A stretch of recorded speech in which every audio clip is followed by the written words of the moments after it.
On today's show, we give tribute to the modern-day Job, Marc Garner. Walking out of the shadow, stepping into the light. I've been down some bad roads, now I'm living it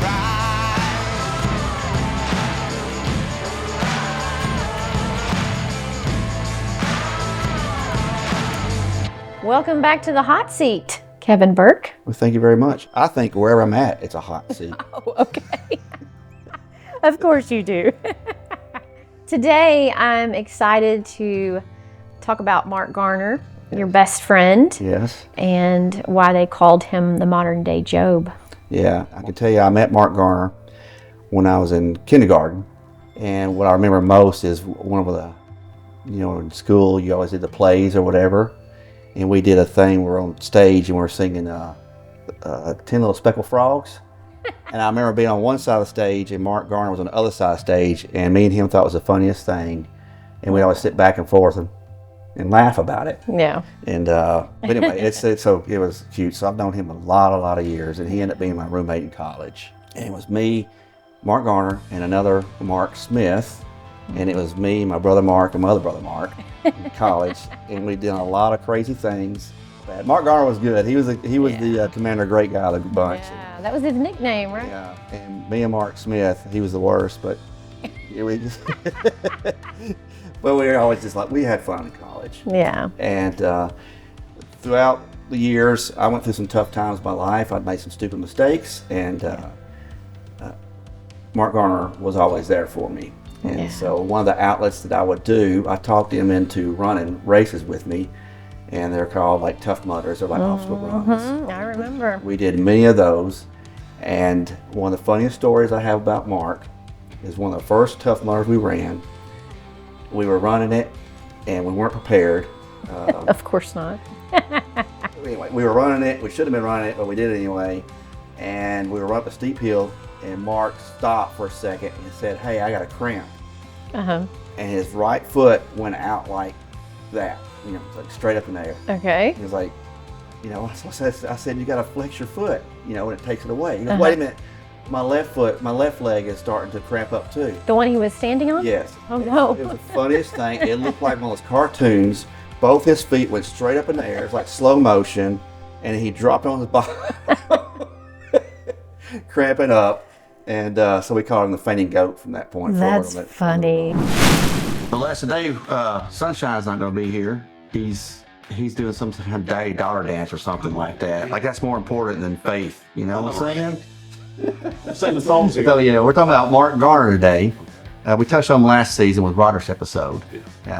But since Sunshine can't be here, we got Mark Smith, my buddy, me, Mark, and Mark, my brother Mark, and my other brother Mark. Yeah, no, Mark. We're all roommates in college. Okay. And we grew up since 5-6 years old together. So Mark's gonna come in today. He'll be here in a minute to talk about, help us fill in Marc Garner then. Yeah. There he comes. What's up, Bubba? Yeah, man. All right. Let's see you. Let's See you, brother. all right. Mm-hmm. Good deal. Got some props. That's good. Yeah. Well, I'm glad you're here today. We're going to talk about Marc Garner. So let's go ahead and talk about the episode, what we're going to do today. All right. That's good. So we're going to talk about Marc Garner, season 12, episode 116. Since I'm over here, there's our North shirt. Yes. Remember that? It's one of our first North shirts. So me and Mark, we had a little team. We were in college, and everybody had these frats. They're all part of member of frat clubs and stuff like that. So we came up with our own frat. We didn't do any of that stuff. And we were watching TV, Saturday Night Live one time, and they had Dan Aykroyd was a refrigerator repairman, and he was fixing a Nord refrigerator. So he turns around and bends over. Show us. Yeah. Okay, I'll show you. I'll show you this way. He bends over and starts repairing with Nord's refrigerator. It was a Nord refrigerator, and you had the old plumber's disease going on. So that was our logo for our Nord shirt, the first shirt anyway. Yes, that was our softball team. So everything was associated with Nord. Softball team. Yeah, we got a softball team, the Norges. Yeah, and I'll go ahead and add this in since we're talking about the Norge and how fitting it actually was in Mark's life or all our lives. We joked about it forever, but Marc Garner passed away. At the funeral, we were out at the burial site, and they're getting ready to put, Mark got cremated, they're getting ready to put the urn in the ground. And then when they get ready to lower the urn in, it wouldn't fit. So they had to get the workers come out and make the hole bigger.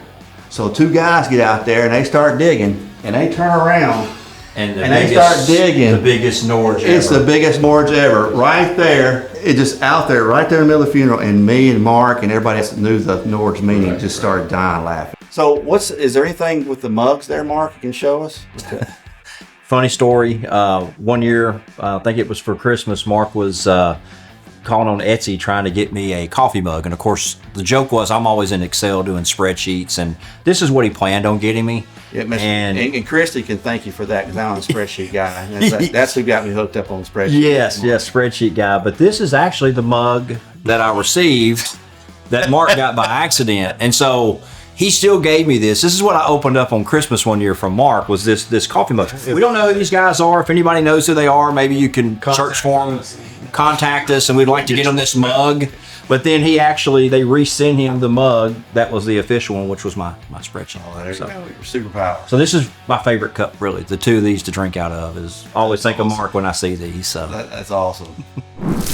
He went through more trials and tribulations than any one individual should have to go through in their lifetime within, 7 years? 7 years. And my times I thought were tough, which they were.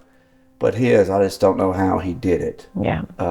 He lost his entire family within a 7-year period. I think he lost his daughter first. She died in a car accident. In a car wreck. She was 24, I think. Yeah. And then 2 years after that, his wife passed away. Suddenly, she had a surgery on her foot. I think it was a blood clot. Yeah. She passed, and then 2 years after that, he lost his son. Yeah.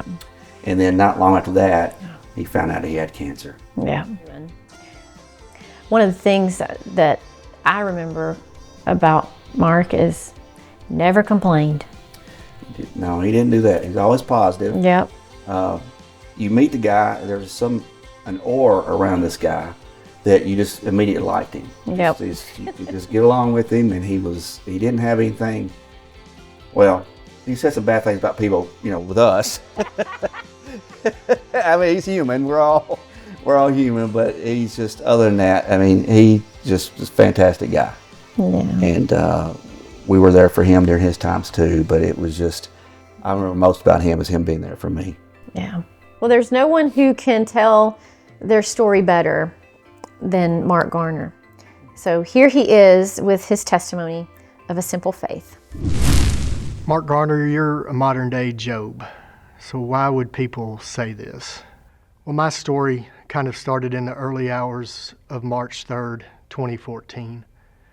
My wife and I were awakened by a knock at the door around 2:30 in the morning. And we opened the door to find two Tennessee State Troopers who let us know that our daughter Kelsey had been in an accident. We started to scramble around and were asking where was she, where did we need to go? And that's when they let us know that the accident had been fatal. Kelsey and her boyfriend Hunter lost their life in that accident. And Kelsey was 22.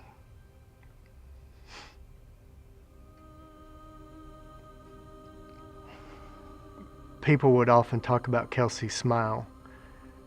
Kelsey had a unique laugh. You could pick her out of a crowd with her laugh.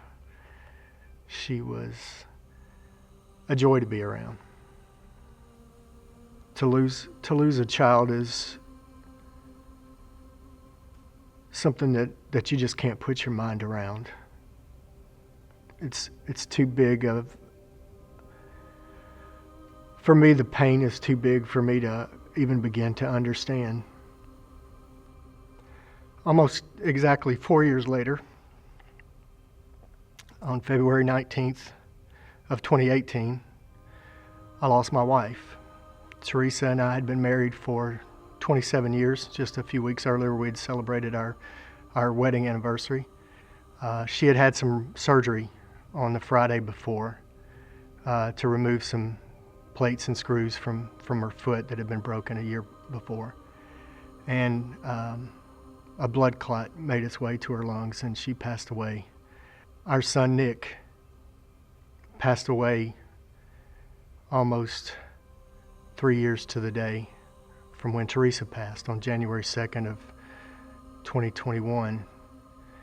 Nick passed away. Nick struggled for many years with substance abuse and mental health issues, and he was just never able to overcome his demons. He was just never able to get past the problems that he had.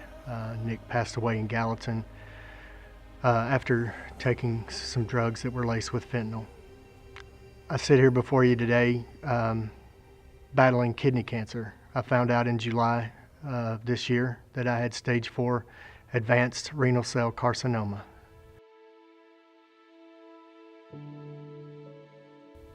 So I think you can see why people might relate me to Job. The other comparison is with the support group. Job's friends came, they sat with him in silence for 7 days. My friends couldn't sit with me for 7 seconds, much less 7 days in silence, but I tell everyone that I have the best support group ever. The other question that you have to ask when the book of Job or when you go through problems in life is why. And you get to a point where you're not sure if God is listening, if God is there. But without hope, without the hope of Jesus, the hope that I can see them one day again is what drives me. It's what drives me to try to find a purpose in my life. Several times over the last couple of years, I've felt that through what I've been through, I should have gained some kind of exceptional knowledge or had some skill to go to someone that's lost a spouse, to go to someone that's lost a child, and have magic words that would make them feel better, or reference some specific scripture that would immediately make them feel better. I don't have those words. And I've wondered, why have I gone through this if I'm not able to do something with it, something to be a blessing to someone else?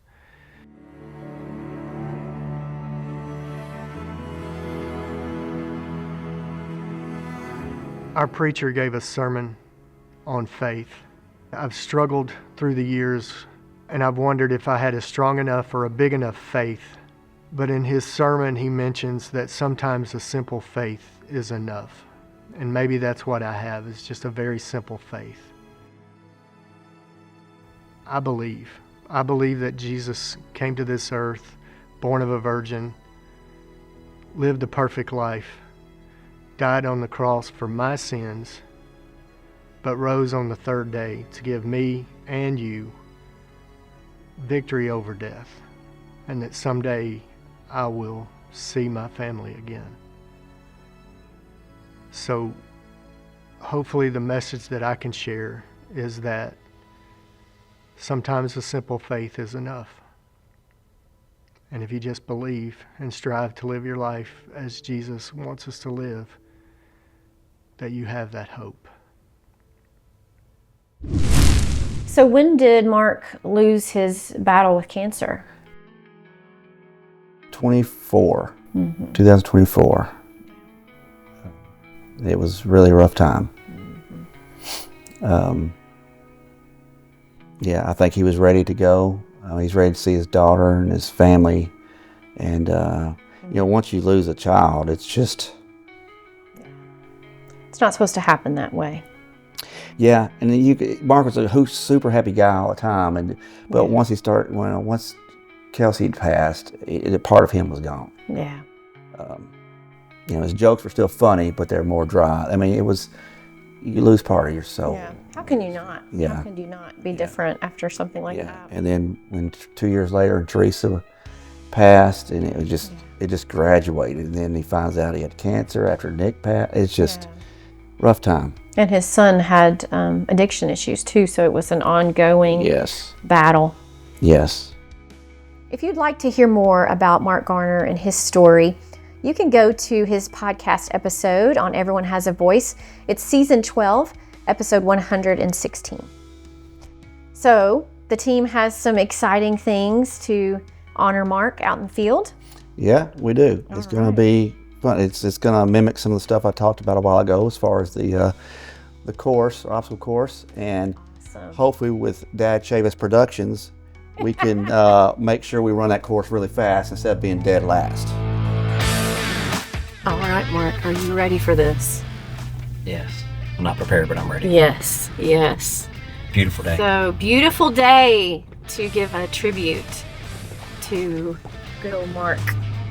Yeah, it reminds me of a lot of the mornings that we used to go on the runs, and probably the most famous run was the July 2020 race. Oh, wow. So That's awesome. he actually beat me, but they turned in my card first, so they put me as first. I got in the paper. It was awesome. Wow. Let me radio us in. Hey, love, we are passing the Eagle's Nest. All right, roger that. Clayman's got the gate open for you. And ask Mark who wore his deodorant today. Did you wear your deodorant today? No, I did not, but I did take a shower.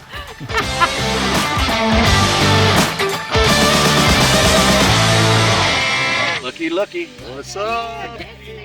Bubba. No introduction. Yeah. I didn't think you hung. I don't. Special occasions. See, you found my crown. Looks like it's going to be an interesting day, Mark. So you see the table, there's gonna be some stuff we did an obstacle course. Some of the items here represent what's gonna happen with the course, and we wanted to honor Mark for our mud runs and the different things we did. So every item has some kind of symbolism of some sort. Marc Garner's t-shirt for every run. You know, we run a race. Running through there, it's kind of like a memorial for Mark. And you're gonna zigzag through the posts. What those represent, no clue. And then on all the courses we have, we're gonna climb up the wall, and then you slide down it, run through the end of it. And of course, at the very end, I want you to ring the cancer bell. We also have a couple of surprises for you on the obstacle course. There's some friends we brought down, more than friends.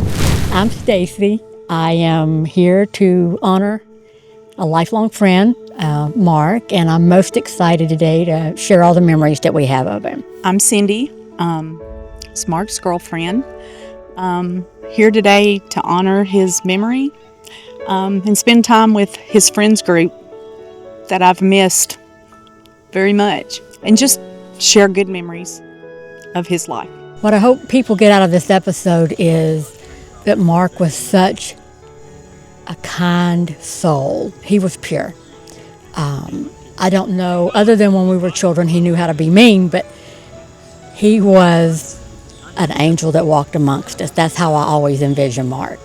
And I hope people that didn't know him, once they see these videos or other things that come across, that they know the kind of person that he really was. He had a heart to serve. And that's what I hope people come away with. And how loved he was by so many. And as she said, just the sincerity, genuine person that he was. It's good times. Today's gonna be a lot of fun. Yep. I'll do my best to suppress the emotions. It's gonna be an emotional day. It's gonna be together. It's gonna be emotional. Just a while ago, off set, somebody showed me a video. And And? no, yeah, I saw Mark's face, and I had to walk away because it's real.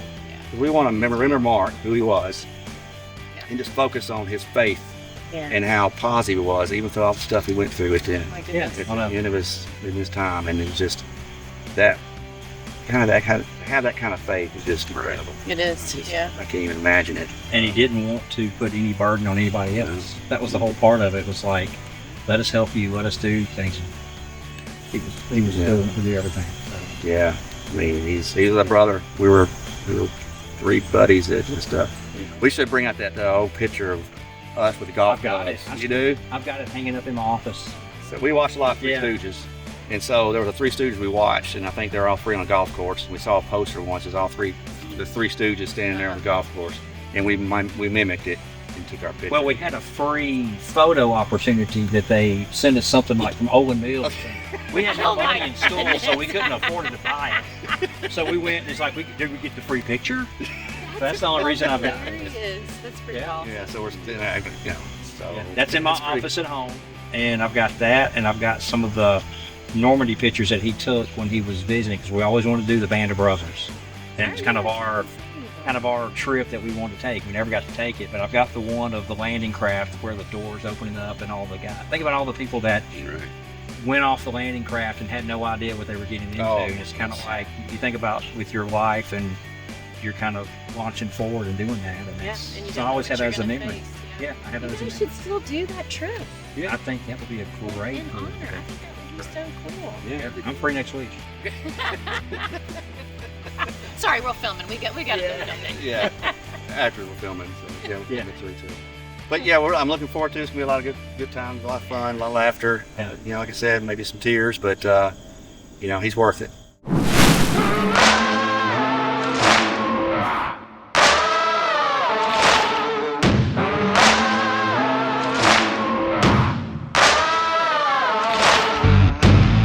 I was the devil's son.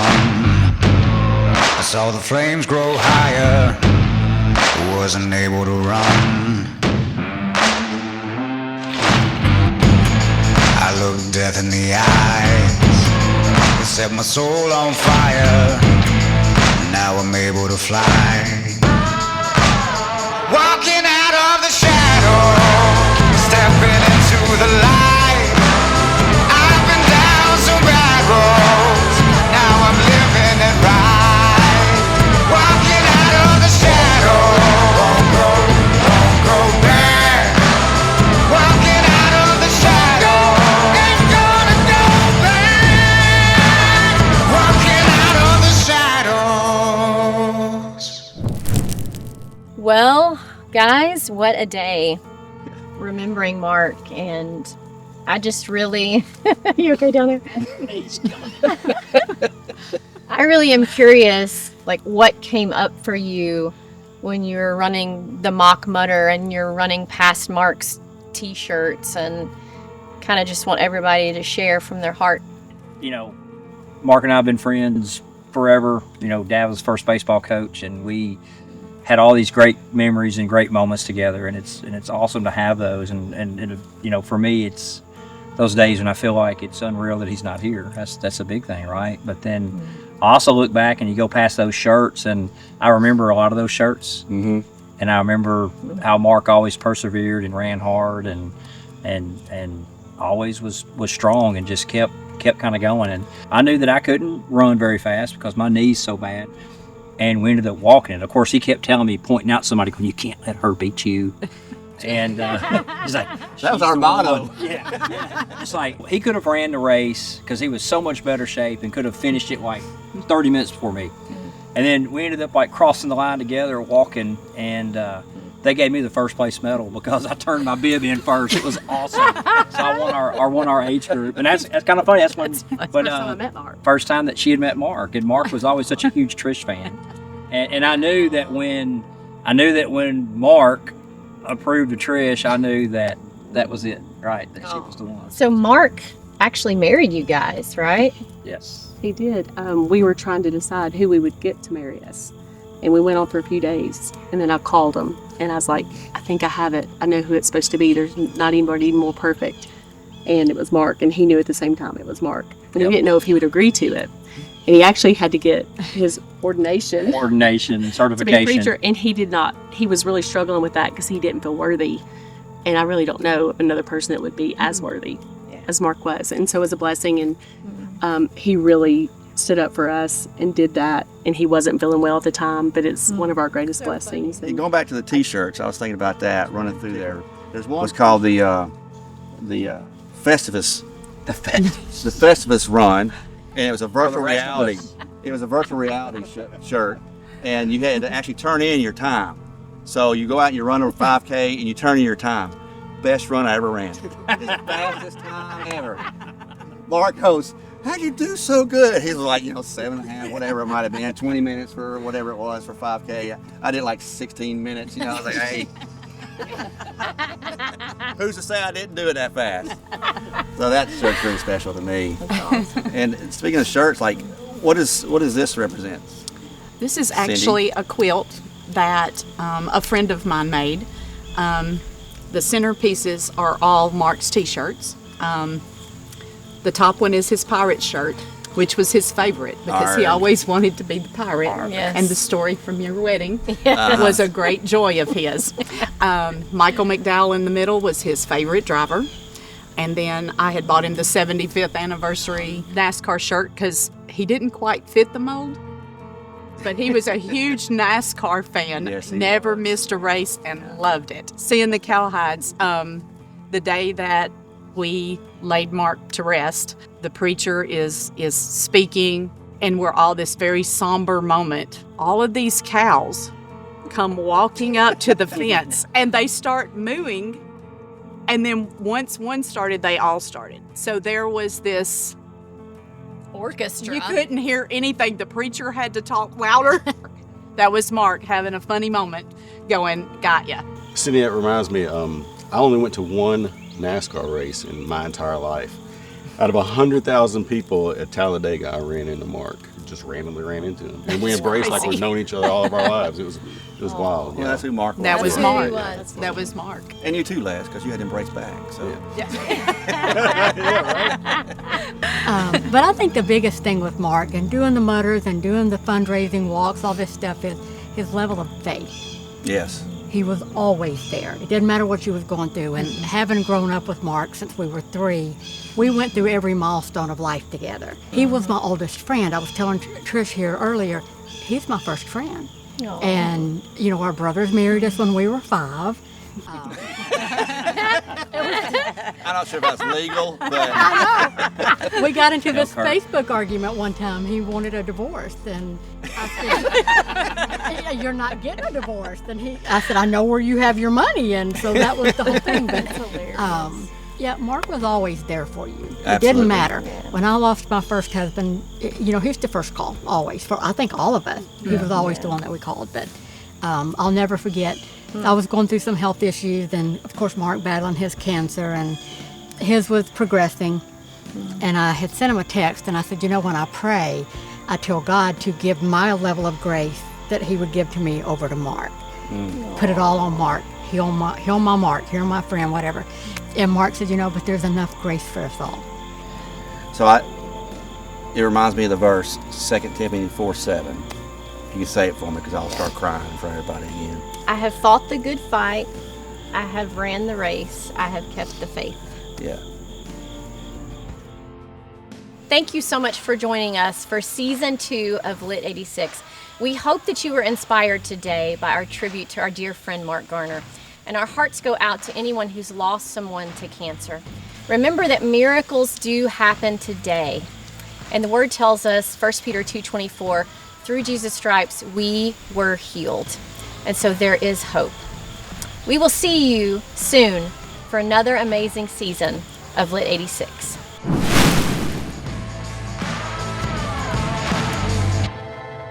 We need to make sure they understand there's 3 rings that are associated with a wedding. Do you know what they are? Nope. Do you know any of them? Nope. All right, well, first you have the engagement ring, Mm-hmm. and then you have the wedding ring, Mm-hmm. and then you have the suffering. I would agree with that.